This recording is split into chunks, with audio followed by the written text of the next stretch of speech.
Welcome to Business on the Vine. I'm your host, Lady Jen Du Plessis, and in this dynamic series, we dive into the challenges, breakthroughs, and victories of entrepreneurs who have turned their passion into success.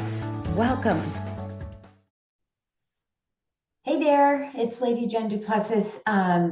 So I want to talk to you today about the comment that everyone makes is, I have to do this. I have to make phone calls. I have to call my clients. I have to nurture my database more. I have to learn AI. I have to.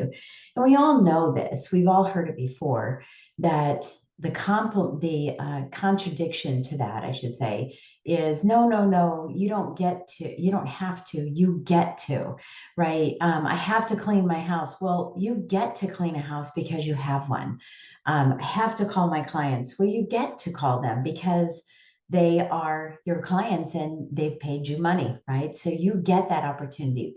What I wanted to share with you, however, is a third option today, and that is I choose to.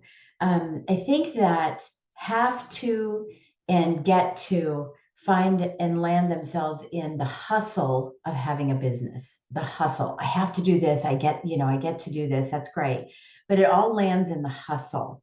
When you make the shift to landing in I choose to, that's when you find harmony in your practice. And as many of you know, and maybe you don't know, you don't know about me, I help top tier, high end, successful business owners move from the hustle to the harmony.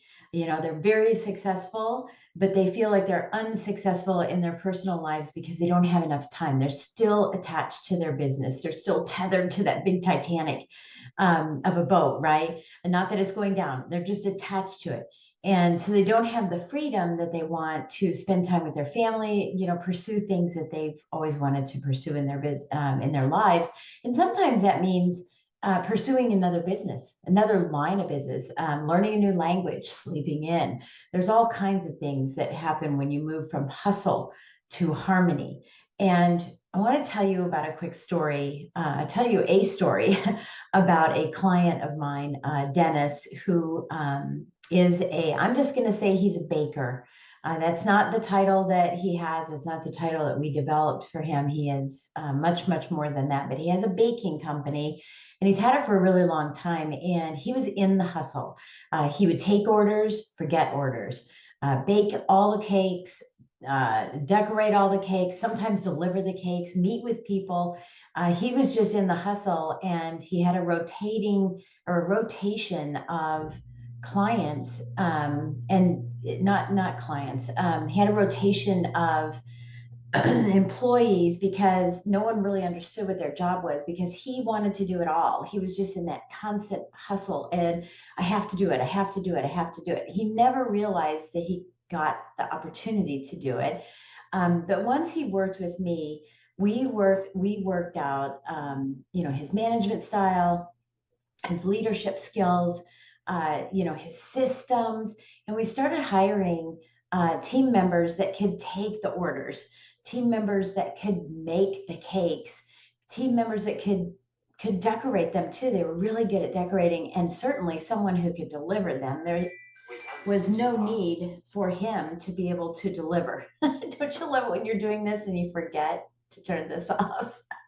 Um, anyway, but and then the biggest thing for him is that he forgot to bill people. So he was doing all this crazy work and then he forgot to invoice people. And that was probably the biggest thing, right? Was the invoicing. So his reputation started getting a little tainted because he was seen as someone who's very harried, who has to do everything. If you remember, Mr. Rogers, we had speedy delivery, right? The mailman that would come, speedy delivery.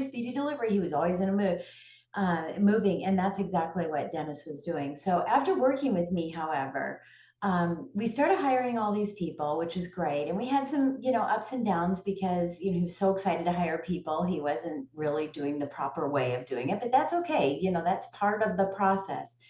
But years later, not years, maybe 2 years later, I saw him and I said, Dennis, how many cakes do you make a month? Now, in the beginning, he was making 250 to 300 cakes a month. And he does pops and danishes and all kinds of things. So it's not just cakes, but 250 to 300 cakes he was making a month. And I said, how many cakes are you making a month now? Now that you have put this beautiful team together, this world-class team that allows your business to run without you. And he said, I'm making 3 to 5 cakes a month because I choose to. And that's when this hit me as like, wow, we have that have to, get to, and trying to be grateful, and have that appreciation that we actually get to because we do have so much business coming in. But because of the hustle, there's no downtime to be grateful for the get to.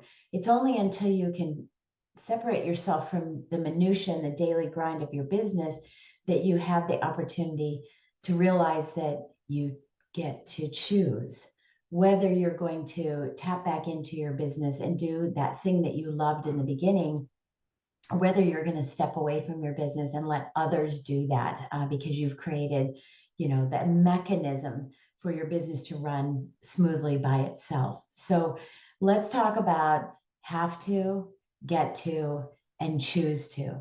If you're one of these types of people that are in the hustle and you want to be in a place where you choose to meet with your clients, you choose to do some of the daily tasks that you have in your business rather than feeling you have to or get to, even if you get to that point where you have that appreciation, then let's have a conversation. This is exactly what I do for people. And I hope that this has been helpful for you. And I'll catch you on the next Jen's Shots. Thank you for joining us on Business on the Vine. If you found value in today's conversation and would like additional support, go to supportfromjen.com. Remember, the best ideas are always discovered on the Vine. So keep innovating, stay inspired, and continue to grow.